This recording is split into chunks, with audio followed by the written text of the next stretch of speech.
Então a gente vai começar? Pode começar? Pode. 3, 2, 1, vai soltar a vinheta. Tá preparada?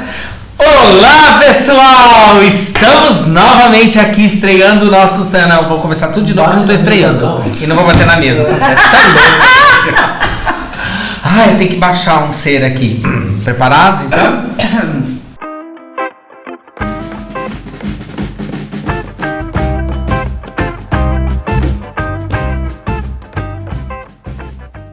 E aí, gente bonita!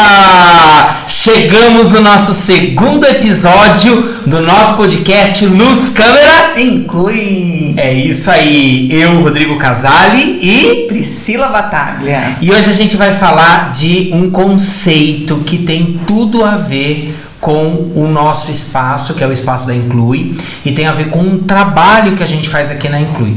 Porque nós atendemos crianças de inclusão, que também são chamadas de neurodivergentes. Exatamente isso. Então, o que é esse conceito de neurodivergente ou neurodivergência? O que isso implica?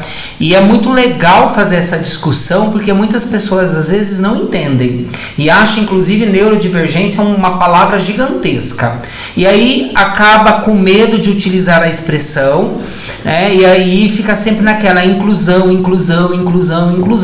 Eu prefiro mais neurodivergente até do que inclusão, porque a inclusão dá aquela ideia de que é quem está excluído, né? E nem sempre tudo está excluído, às vezes as pessoas só precisam de um acolhimento diferente, é isso? Exatamente. Pri? Nós vamos desconstruir esse conceito, né, Casari, hoje falando um pouquinho a respeito com vocês. Falar das dores, né, de quem vive também isso todos os dias e mostrar como a nossa sociedade ela precisa mudar o foco do julgamento para a empatia, certo? Exatamente. E aqui a gente tem um trabalho bem bacana, né, no qual nós envolvemos, né, o neurodivergente, mostrando a ele que ele tem todas as habilidades, que ele é capaz, né, e desconstruindo exatamente esse conceito, né, que eu falo que é algo que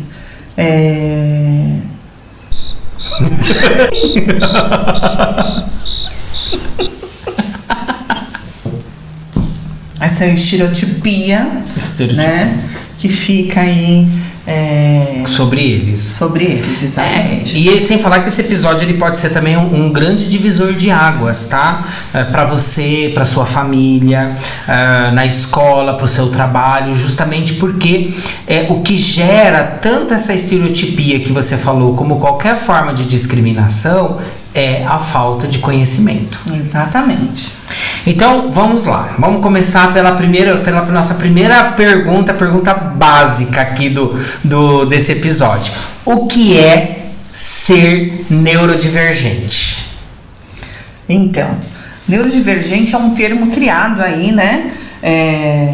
Que existem diferentes transtornos, diferentes síndromes, né? E aí criou-se a neurodivergência para não ficar falando, é TEA, TDAH, dislexo, né? Enfim.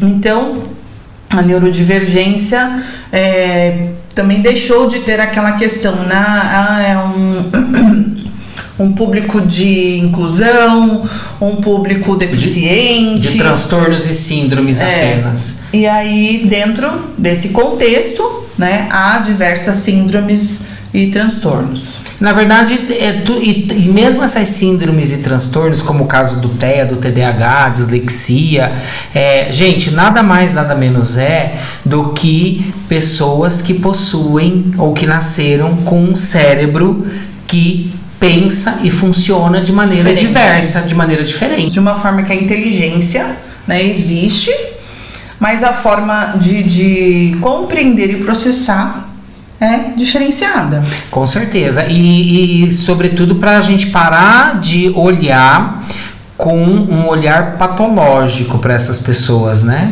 Porque muitas vezes acho que por conta de um DI, né, que é uma deficiência intelectual, que também existe alguns níveis, né, como o TEA, por exemplo, e acha que a pessoa é incapaz de algumas situações quando o que falta realmente é todo um contexto, né, de amparo,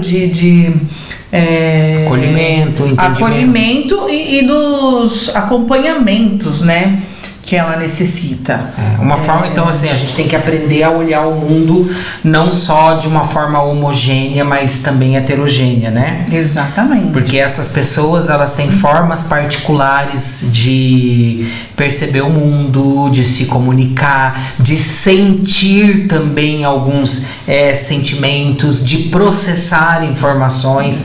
Você estava falando agora, a gente estava agora há pouco numa reunião com uma psicóloga, que foi uma reunião, assim, extraordinária. Foi super bacana a nossa conversa. E eu lembro que você estava relatando do caso daquela autista muito famosa que teve aqui na USP. A Templar Garden, se eu não me engano, é assim que se fala. Não sou muito boa no inglês. Ela era autista. Templar Garden, né? Se eu não me engano. É isso. Ela é autista ainda, hoje ela é uma senhora. Ah, ela é viva ainda? Ela é viva. Olha! Né? É uma história super bacana, tem o filme dela, inclusive, né?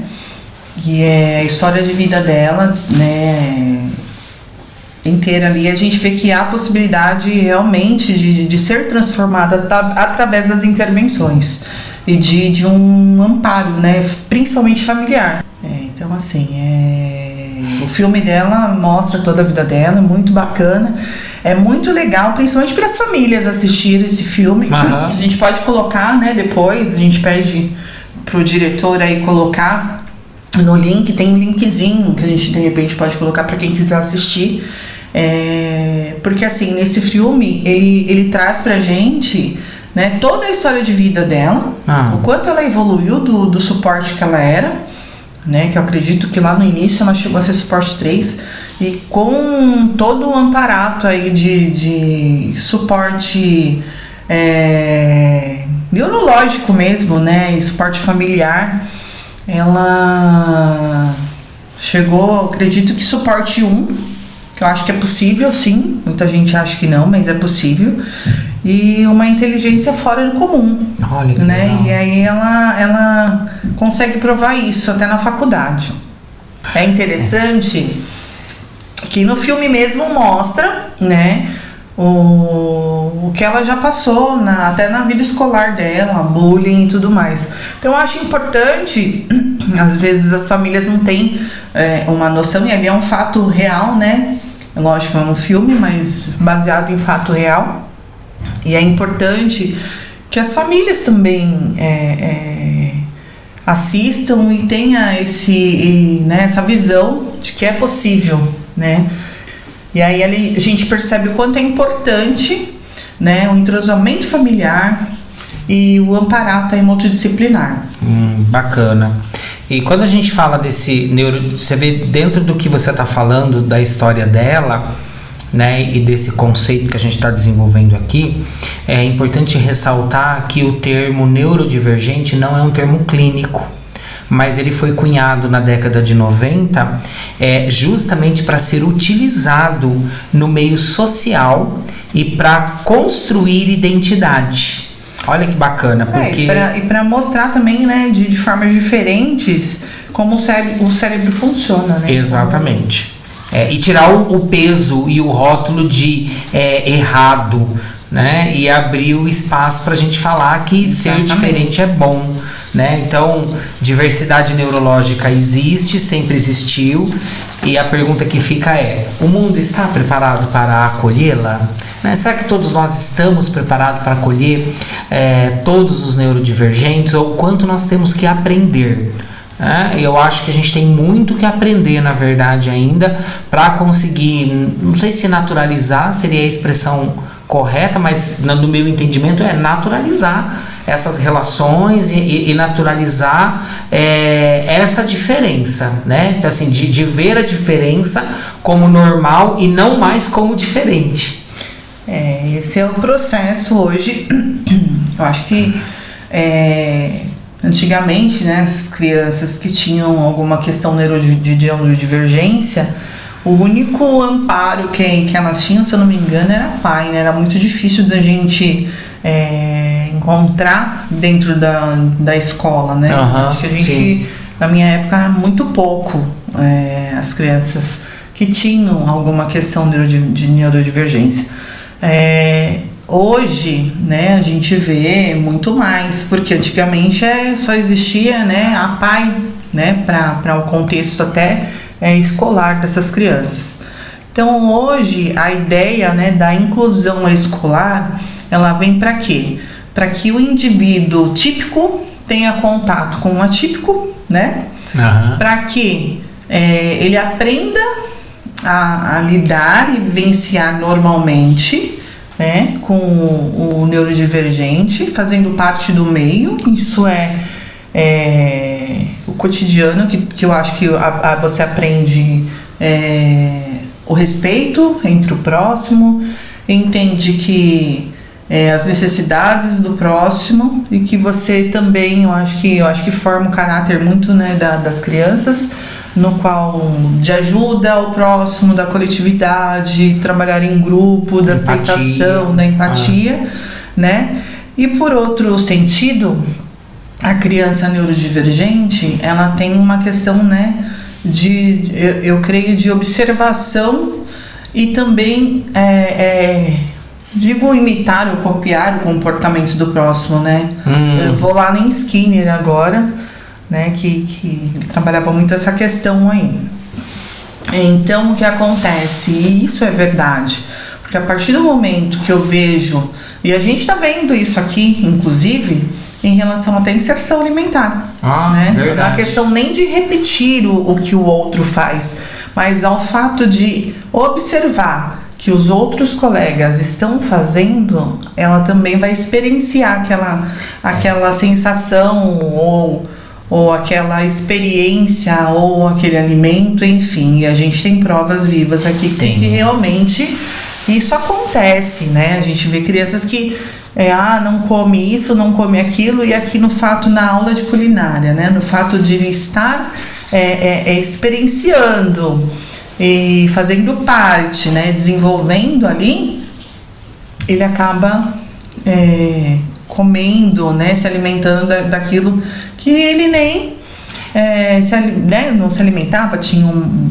É o que a gente estava falando agora, né, um pouco antes da gente entrar no ar, sobre os aprendizados, né, que você precisa levar em consideração a subjetividade do sujeito e entender que as experiências que são construídas no grupo que vão propiciar de fato aprendizados realmente significativos. Exatamente. Que às vezes envelopado numa sessão clínica, talvez a gente não consiga essa riqueza que a gente consegue num trabalho de grupo. Exatamente. A gente tem muitas experiências aí que em casa, geralmente, lógico que a gente quer super proteger o filho, a criança, enfim. Sim. Né?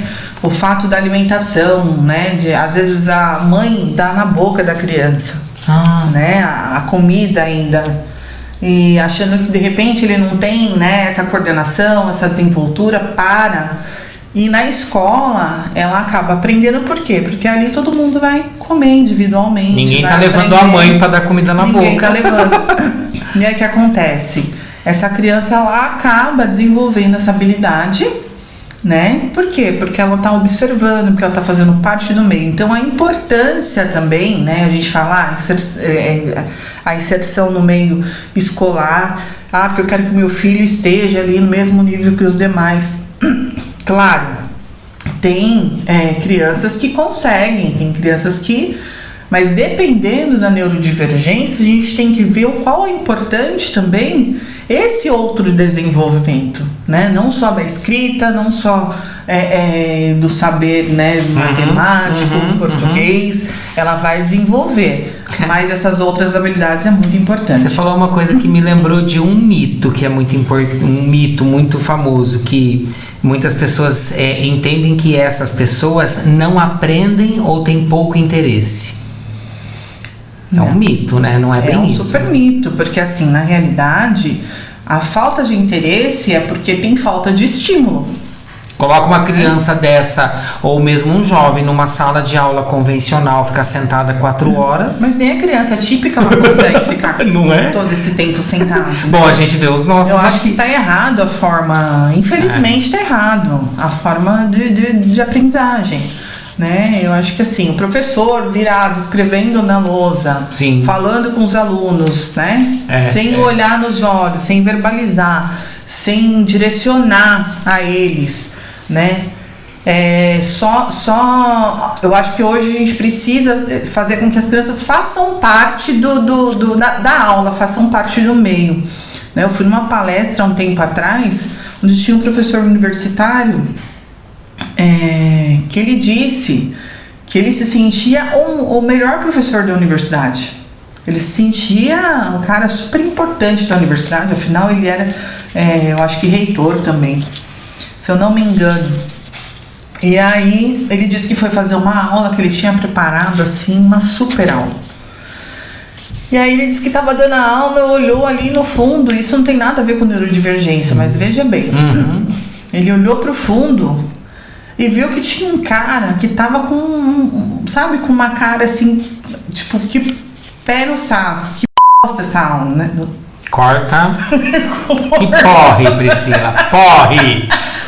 Que aula chata. Voltar. Volta. Então ele disse assim que tinha um rapaz no fundo da sala que estava com uma cara com uma insatisfação imensa de estar presente naquele momento. E ele disse que enquanto ele achava que a aula dele estava maravilhosa. Né? Aí no final da aula, a maioria das pessoas haviam saído da sala, ele perguntou para o rapaz se o rapaz tinha gostado, qual que era o problema. O rapaz falou assim: olha, professor, se eu soubesse que a aula ia ser esta, eu não tinha pego o transporte e demorado 2 aulas para minha faculdade. Porque isso, se eu pesquisar na internet, eu acho. Pois é. E aí ele disse que naquele dia ele tomou um banho de água fria, que ele nunca imaginou que ia ter um feedback, né, da aula dele daquela forma. E ele era muito amigo do Ariano Suassuna. Ah, tá. E lá de Recife, ele disse que foi até a casa do Ariano naquele dia, conversou com o Ariano e disse que o Ariano deu umas dicas a ele, que super funcionou, que era fazer com que os alunos fossem o protagonista da aula. O centro do processo, Porque claro. o que ele disse? Ele deu aos alunos uma tarefa naquele dia, né? Porque ele falou assim, poxa, ele pensou na tecnologia, né? A gente vem, né? Ele falou, o cara falou que se pesquisar na internet, ele já tem tudo. E ele falou que ele tinha feito uma puta numa aula, né? E aí o que ele fez? Então, na próxima aula, ele disse que usou a tecnologia com os alunos, tinha um cálculo lá gigantesco para chegar no... era algo assim de constelação, ele tinha um cálculo que tinha que ser feito lá, não me lembro muito bem, que ele falou que fez deu algumas ordenadas aos alunos lá e pediu para que os alunos fizessem uma pesquisa, chegassem ao cálculo através do celular, isso na sala de aula. Ele disse que aquela aula foi fantástica, porque assim, todo mundo participou, né, da aula, fizeram a pesquisa em sala de aula, foi muito comunicativo, né, porque aí todo mundo fez parte do meio, e aí a partir daquele momento ele percebeu que a aula não tinha mais como ser o professor único. Mas há muito tempo, né? O único protagonista. Que os alunos hoje, eles têm que fazer parte, porque senão não tem interesse.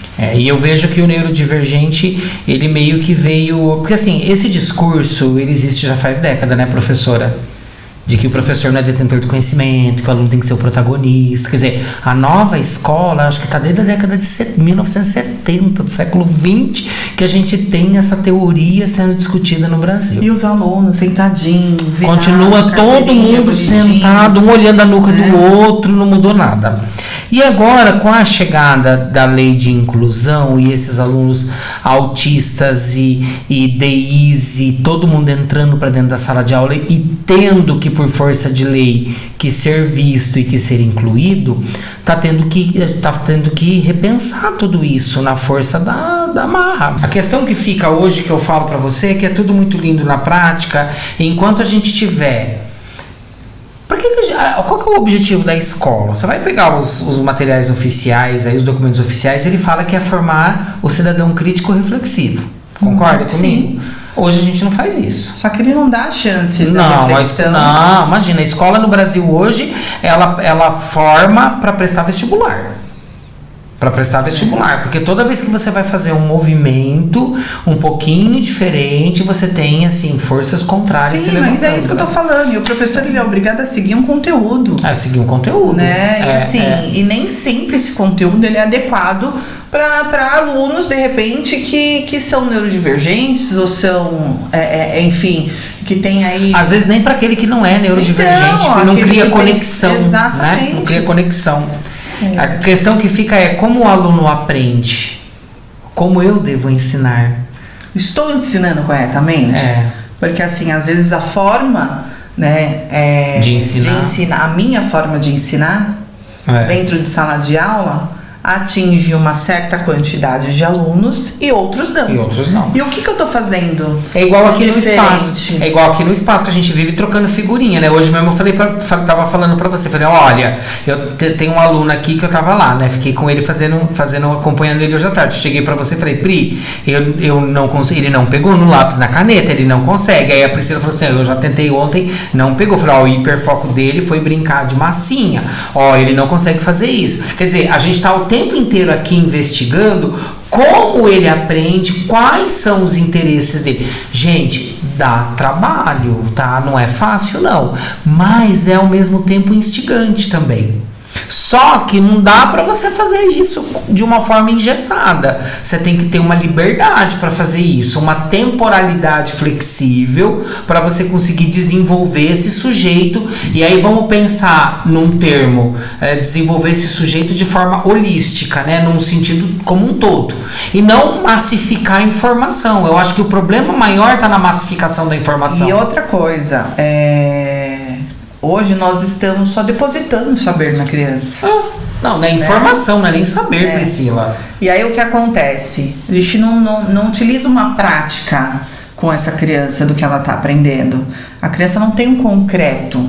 A criança só tem ali a escrita abstrato. E o treinamento, porque prova prova é um treino para que essa criança, para saber se essa criança absorveu aquilo.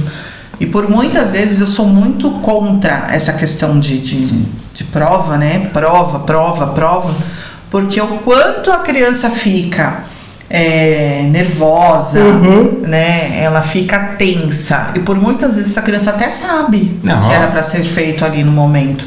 Mas em questão que ela tem um tempo, né? Porque ali é contado, olha, você tem certo tempo para elaborar sua prova. Você tem... Essa prova vale nota, né? Você não vai ficar de recuperação, você não vai reprovar. Eu acho que toda essa tensão que a criança passa, que a criança vive, né? É desnecessária. Eu acho que poderia ser uma forma muito mais leve, muito mais tranquila, né? E muitas vezes, essa forma como você lida com a criança e toda essa pressão que a criança... tem na escola, ela gera uma questão psicológica, né? E pode desenvolver alguns traumas, né? Então, assim, é muito complicado a forma hoje de lidar. A gente sabe que aí a vida adulta, enfim, existem vários desafios que a criança ela tem que sim estar preparada. Mas eu acho que assim, ela ter que provar, que nada mais ter que provar que ela aprendeu, né, aquilo, e de repente não foi uma aprendizagem, realmente ela merecia, né? Agora você imagina, a gente acabou entrando no tópico da educação de maneira geral. Imagina o peso disso tudo, dessa estrutura toda, para o neurodivergente. Exatamente. Né? Que já cresce, às vezes, sendo visto como esquisito ou como preguiçoso. Muito, TDAH principalmente. Ai, pois é, né? Eu passei isso com o meu filho, né? O mais velho, o Pedro. E assim, até a gente descobrir que a questão era um TDAH com hiperatividade, né? Porque muitas vezes... era uma criança preguiçosa, uma criança que dava trabalho, né? E a gente também não sabia, né? Não tinha essa... E quando eu descobri, foi onde eu resolvi até começar a estudar. Porque você percebe, assim, o quanto é triste isso. Porque, assim, o que acontece?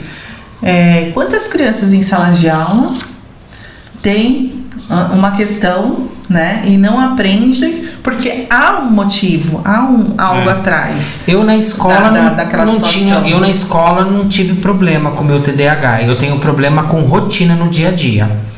Entendeu? Eu tenho rotina de, tipo assim, organizar a casa. Meu cérebro tá ali falando que eu tenho que organizar, entendeu? E o corpo paralisa porque eu vou para organizar uma coisa, aí aquilo me chama atenção para uma outra, que me chama atenção para uma outra. Gente, esses dias eu peguei para limpar o guarda-roupa, falei, não, eu vou arrumar o meu guarda-roupa, certo? Eu terminei organizando os livros do meu escritório. Eu não sei nem porque eu fui organizar os livros. Pois é. Eu não sei como é que eu saí do quarto e eu fui parar no escritório. E detalhe, o guarda-roupa ficou bagunçado, os livros ficaram bagunçados, eu terminei exausto, não dei conta de fazer mais nada. Aí as pessoas acham que é fácil da gente achar essa regulação. Eu não tomo remédio, tá? Eu tento me regular. Mas você aprendeu. Tô aprendendo a lidar. Mas assim, querendo ou não, durante a sua vida escolar, que na época não tinha um diagnóstico, você teve que aprender. Nunca estudei para prova, fazia tarefa em cima da aula, que era o horário que eu lembrava que eu tinha para fazer tarefa, entregava na hora, não tinha paciência de ficar na sala de aula escutando o professor falar, não aguento. Faculdade, um tormento, foi um tormento para mim. Eu quase reprovei por falta. Só que eu tirava 10 nas provas. Aí um dia o pessoal da sala ficou tão irritado com isso, o professor falou assim, gente, mas como é que eu vou reprovar ele simplesmente só por falta se ele tirar 10 em todas as provas? Vocês estão aqui todos os dias e a metade da sala tá de exame. Entendeu? Porque realmente é isso. Né? Eu acho engraçado essa questão do TDAH também, porque depois que eu descobri que meu filho tinha, eu percebi que eu também, desde pequena, tinha alguma questão. Mas todo mundo eu acho que tem. Né? todo mundo eu acho que tem. Mas realmente, de fato, o que acontece? Aquela questão de estudar para as provas, então aquela leitura que eu era obrigada a fazer, né? De tabuada, você tem que estudar tabuada, né? Até hoje eu vejo isso. Tem que ler para fazer a prova lá, né? Tem que estudar. O que eu percebia? Que eu podia ler, reler. Não entra. E não entrava na minha cabeça. Agora, olha que interessante. Quando eu observava a explicação do professor, eu conseguia absorver. E na prova, vinha na minha mente a explicação do professor, como se fosse, sabe, se eu escutasse uma voz e lembrasse daquela aula. Então, era muito interessante, porque eu ia bem nas provas, por conta que eu absorvi a explicação. Então, o que eu percebi?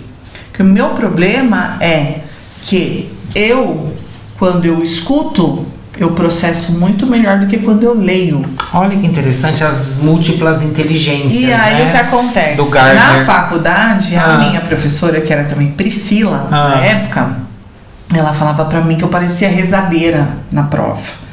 Porque eu tinha que ler e escutar a pergunta, então eu escutava e aí eu conseguia processar para responder. Você faz isso? Eu faço. Quando eu tô sozinho. Leio lá baixinho. Eu também faço isso. Quando eu tô sozinho, mas quando eu tô sozinho em casa, eu tenho que ler em voz alta. Se eu ler com os olhos, esquece. Porque eu começo a pensar na novela, no documentário que eu assisti. Gente, eu divago e aí eu tenho que voltar lá no início da minha leitura. É engraçado. E o meu filho, ele já era visual, ele precisava ler. Por quê? Né? Era aquela questão assim, Pedro, pega tal coisa pra mim. Ele voltava sem, no meio do caminho. Então assim, todas as informações auditivas ele não processava. Então assim, para ele já não funcionava o auditivo, era visual. Agora, a leitura para ele pegar para ler, né, era maravilhoso. E aí, né, então assim, pessoas neurodivergentes, né, que pensam diferente, que têm uma necessidade de adaptação. E uma forma de aprendizado diferenciada, né? Por exemplo, né, a gente acabou de dar alguns exemplos, né, principalmente do TDAH, consegue desenvolver e aprender, né? Cada um no seu tempo, porque eu acredito que tem que aguardar o tempo. Sim. Não é porque é preguiça, não é porque... Não, a gente aprende aos poucos. num tempo diferente, de uma forma diferente. E sem falar que vive num estado constante de autoanálise, de adaptação ao meio, de julgamento, né? Tentando se encaixar, sufocando comportamentos às vezes naturais, escondendo emoções sensoriais, reações sensoriais. Quer dizer, isso está gerando burnout, está gerando depressão, ansiedade, baixa autoestima, e até ideação suicida também. Sim, é muito sério isso que a gente está falando. Exatamente. Sabe? Por isso que é importante você ter muito claro de não sair por aí julgando de primeira análise, na primeira instância. E o mundo está caminhando para isso, tá? Cada dia mais você vai ter pessoas diferentes, com necessidades diferentes, e a gente vai ter cada vez mais uma sociedade onde a regra homogênea é ser personalizado. E assim, a mudança está no manejo adequado do comportamento, gente, principalmente do TEA, né? Então, assim, a gente precisa fazer o trabalho de manejo e precisa também trabalhar o manejo da família. Se a família não tiver também treinada para, seja qualquer neurodivergência, não vai funcionar. Porque pode ter o melhor médico, a melhor clínica, a melhor escola. Se a gente não fizer o trabalho de casa, não funciona. E isso é uma receita, entendeu? Se você tem um filho que é ainda uma criança, tá? Essa é uma boa receita para a gente transformar a dor numa potência, ou seja, transformar a neurodivergência numa ferramenta muito maravilhosa. Exatamente. Inclusive a Inclui, ela tem, né, esse preparo, esse amparo, e ensina as famílias com esse manejo. A gente foi um dos principais propósitos da Inclui, foi trabalhar as famílias, para que as famílias consigam conduzir, né, com uma, eu digo assim, expertise. Fora a expertise, de uma forma mais suave. Sim, né? Também, claro. Que é muito importante. Porque não adianta nada ter um trabalho na clínica, ter um acompanhamento com uma equipe multiprofissional e chega em casa, você não dá continuidade no trabalho. E muitas vezes as famílias não sabem como conduzir. Exatamente, por falta de conhecimento, de ferramenta. E eu acho que assim, a família ela precisa desse amparo. Porque muitas vezes os profissionais cobram da família, mas ninguém ajuda a família. Só cobra, mas não ensina. E esquece que a família também precisa aprender, precisa ser ensinada, né? É verdade. E assim, é importante a gente dizer também que a neurodivergência ela não vem acompanhada de síndromes e transtornos, tá? Pelo contrário, ela vem acompanhada de criatividade, de altas habilidades, de superdotação, de mentes analíticas, apaixonadas pelos seus temas de interesse, né? Exatamente. Você estava falando do filme dessa moça, da Templar. Tempor, né? Tem Tempor Grandin. Grandin. Não sei, velho. Albert Einstein, Greta Thunberg, Steve Jobs, enfim, grandes nomes, grandes personalidades aí são neurodivergentes. Eu acho que os grandes gênios da humanidade todos deviam ser aí, de alguma forma, neurodivergência. Alguns lutaram sozinhos, né? Conseguiram se projetar de uma forma sozinha, e outros vão precisar encontrar apoio. Eu acho que isso é o mais importante, né? E se o mundo entender isso, né? Deixará de tentar consertar essas pessoas, né? E aí, ao invés de consertar, a gente passa a proteger, incentivar e transformar. É sobre isso, né? Bom, então é isso, turma. Nesse episódio a gente deu aí uma desmistificada. Falamos um pouquinho do conceito, o que envolve o conceito, né? Reconhecemos que o cérebro humano é plural, certo, Neuro? Sim. Né? Que ser diferente não é sinônimo de estar quebrado, de estar doente, tá? De que o melhor remédio para exclusão é a inclusão. A inclusão, o acolhimento. Sim. Né? E eu acho que é isso, certo? Certo. E se esse conteúdo te tocou, então compartilha ele, marque alguém, envia para um professor, para um colega de trabalho, mas principalmente inscreva no nosso canal, toque no sininho para você receber as notificações. Exatamente. Deixe o seu joinha, comente e compartilhe para um número ainda maior de pessoas. E a gente vai deixar o link do filme, assistam e coloquem nos comentários o que vocês acharam, uma experiência bacana. E também tem um outro filme bem legal que eu também vou colocar lá. Qual? Um linkzinho. Agora eu não lembro o nome.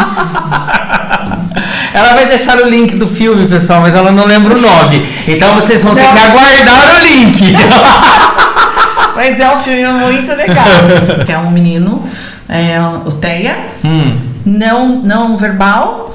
E aí ele começa uma história muito legal também.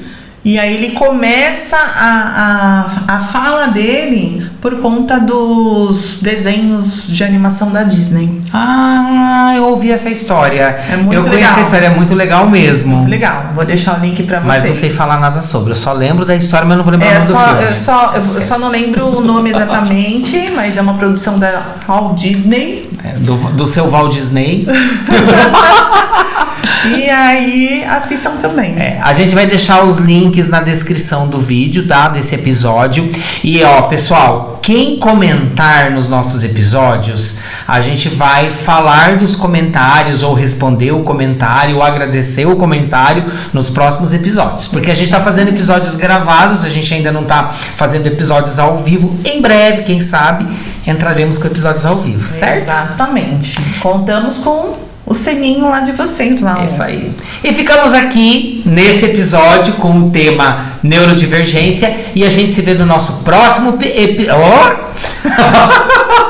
E a gente se vê no nosso próximo episódio aqui no canal do Luz Câmera Inclui.